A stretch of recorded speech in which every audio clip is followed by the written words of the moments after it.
Welcome back to my channel, and as you can tell by the title of this video, this is going to be the first in a series of videos going to be running on my channel pertaining to how you can improve your golf and prepare for the upcoming golf season whilst in lockdown.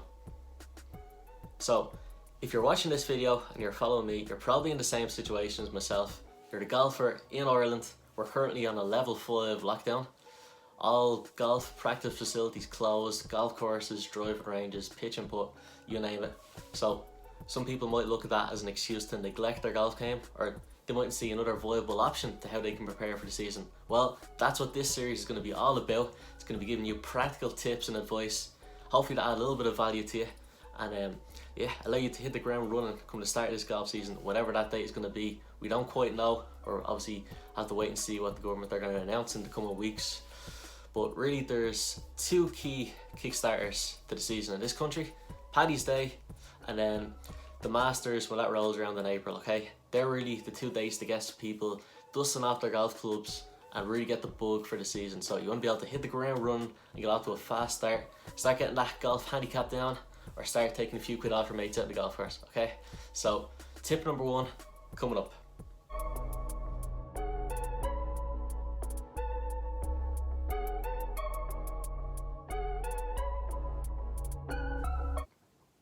The first tip in this series is going to be check your equipment. I'm sure most of us out there are quite guilty of, as soon as we finish our game of golf, normally we just throw the clubs in the boot of the car or in the shed, and we don't really pay them much heed until we tee it up for our next game of golf the following week. Sound familiar? Well, unless you're a key worker on the front line, for anyone out there who is, big respect. We all really appreciate everything you're doing for us. But if you're not in that situation and you're like most of us that are stuck at home, you've likely got a bit more free time in your hands. I want you to use this opportunity wisely and check your equipment. Often an overlooked part of your equipment is the golf glove, okay? If you've currently got a glove in your bag that resembles anything along the lines of this, or any of the other gloves I'm about to pull up on the screen, little secret for you here: that glove does not owe you anything, okay? For someone who works in the pro shop, it's quite often, believe it or not, we see people coming in with gloves that are like that. They've got holes in them, they're very worn down, very noticeably worn, they're just battered, very crumpled up, nasty looking things, okay? Have more respect for yourself. Don't be embarrassing yourself walking up onto the first tee wearing that, first of all. But more importantly, in how that contains significance for your golf game, I'll hold off just a second here because the next point in this is going to be your grips. That's quite often overlooked as well. Now, I've got an example here, which you might say is a quite extreme example. It's got a hole in it, very noticeably worn as well. Again, someone who works in a pro shop, we do see this quite often, things like that coming into us. Now, please, please, please do not let your glove or your grip get into that state, okay? But the main reason for that is people often overlook it like, it's not really a big deal, your swing does most of the work. Well, listen, your only point of contact with the club is your hands, your grip. Now, if that's compromised in any way, be it worn out grips, a battered glove like the ones I pull up on the screen there, that's completely going to compromise any control you have over the club face. Now, your grip may not be as noticeably bad as that. If you see your glove or your grip really, if your grip starts getting a bit shiny or it gets a bit slippy, you're going to start feeling your hands moving as you swing the club around. You're going to lose all control over where that club face is pointing. You're going to see shots start spraying left, right, you name it. It's going to crush any confidence in your game. We've got plenty of different options in grips. So you may opt to go for something like this. This is the Tour Velvet. You can see that on the screen there. So it's the #1 grip on tour. It's the one I use myself in my clubs. Another option you may look for is, say, this one here. Another Golf Pride one, the Tour Wrap. Now, this one, ideal for sunny, dry climate, if you're lucky enough to be playing at that. Fair play to you, a nice one. But yeah, for that one, ideal. If you're someone like me playing golf in Ireland on a regular basis and you're not a fair weather player, you do stick it out in all conditions in the rain, which we get quite often, this is probably something that you should strongly consider. It's a multi-compound golf pride. As you can see, this section over here, the top of the grip, is what we call cord. So this is a half cord, and the bottom section here is more rubber. You can get grips that are full cord. What is cord? Well, basically cord gives you a better grip. It's much more tackier feel in wetter conditions, or if you're someone who gets a bit clammy, your hands start to sweat out on the golf course, this is going to really help you hold on to the club a lot better, keep a lot more control over that club face coming into impact. With grips, you can also go into a little bit further detail with them as well. So if you're someone who has got quite large hands, or maybe you've got arthritis in your hands and you struggle to close your grip, you may benefit from a jumbo grip. Or alternatively, we can add a few layers of tape underneath the club for you, or underneath the grip, and really build that up for you.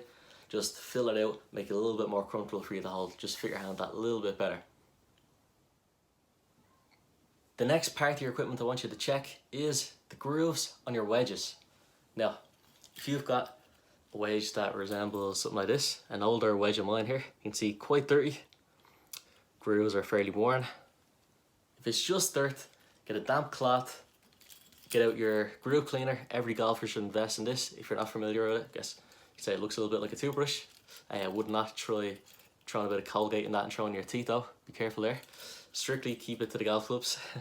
So this side here, hopefully the colour difference that'll definitely come across in the camera, or should do. This is for the irons wedges, the more softer bristles here for the woods. If it's just dirt, as I said, just damp cloth, stuck in there, clean them out.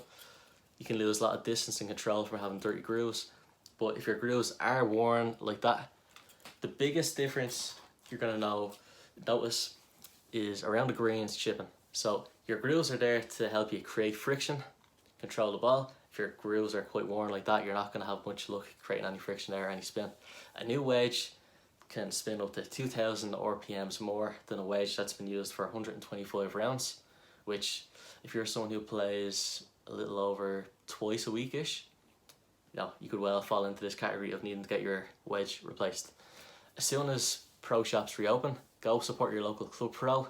They can help get you custom fitted so you've got the right lofts that fill any gaps that might be needed to fill distance wise in your bag. You can get different grinds, the whole lot. This next piece of advice, very simply, go and check the spikes on your golf shoes. Now, I know what you're thinking, oh well, if they're worn down, of course, that's just common sense, they need to be changed. Not much rocket science going on there to figure that one out. That's not what I'm saying. A lot of modern day golf shoes are made spikeless. They've got that very slick sneaker style look to them. But there's also a lot of great shoes out there that are spiked. A lot of people prefer them for the winter. They feel they get more grip on them. If that is you, go and check the spikes. Quite often, players don't realise that a spike is falling out. That tread where the spike should be, if you play a round or two without realising that they're falling out on you, that can get very worn down very fast and can't be fixed. Okay, you will not. Studs are quite affordable. They're very cheap. They're only a few quid. Go and get them. Get it sorted out. Don't prolong it. Don't neglect it. Don't think, oh well, I'll chance get a couple more rounds out of it when things return. Trust me, you'll save yourself a lot of money in the long run. My final piece of advice for you in this video relating to your equipment is I'd like you to strongly consider getting a custom fit session when courses reopen, hopefully very soon. Now, granted, of course you can't get custom fit at the moment, everywhere's closed, you're stuck in your house, but what you can do is you can do a little bit of homework. If you search up channels on YouTube like Rick Shields, Peter Finch, Mark Crossfield, they've got some awesome club reviews up on their channel at the minute, breaking down all the new releases from the top companies in the industry, like Ping, Titleist, TaylorMade. You get the picture. Armed with a little bit more knowledge after watching their videos, you can then return to your club pro when things reopen and say, well, I've got a rough idea. I like maybe the Sim or the Ping G425, whatever it is. You're like, right, I'm not quite sure what shaft suits me or what my loft and lie should be and my irons, your specs. Of course, you're not really going to know that, but for most people, go to your pros. They're the experts. They can help facilitate, make sure you get the best clubs in your hands. They're going to enable you to have the success you deserve out in the fairways this season. So often, we see players using clubs that are the totally wrong fit for them. And that's the point, they haven't been fit. Maybe they've got them second hand or straight off the rack. Whatever the point is, whoever they've got a hold of them, they don't suit them. we see people having to adapt their swings subconsciously a lot of the time to suit the golf club. That should never be the case. The club should work for you. So often, when this is the case, it's going to rob you of huge amounts of distance and accuracy. Make sure you get custom fit and enjoy your golf with the properly fitted clubs for you this golf season. That just about wraps up the video for today. As I said at the start of the video, this is the first in a series I'm going to be running like this on my channel over the next couple of weeks or so, help you get prepared for the upcoming golf season. If you have found some value in it, share it on to a friend, hit that like button, and if you want to make sure you don't miss any upcoming videos like this, make sure you're subscribed. It's free to subscribe. Hit that notification bell, just means you'll be alerted every time I upload a new video. Make sure you don't miss out.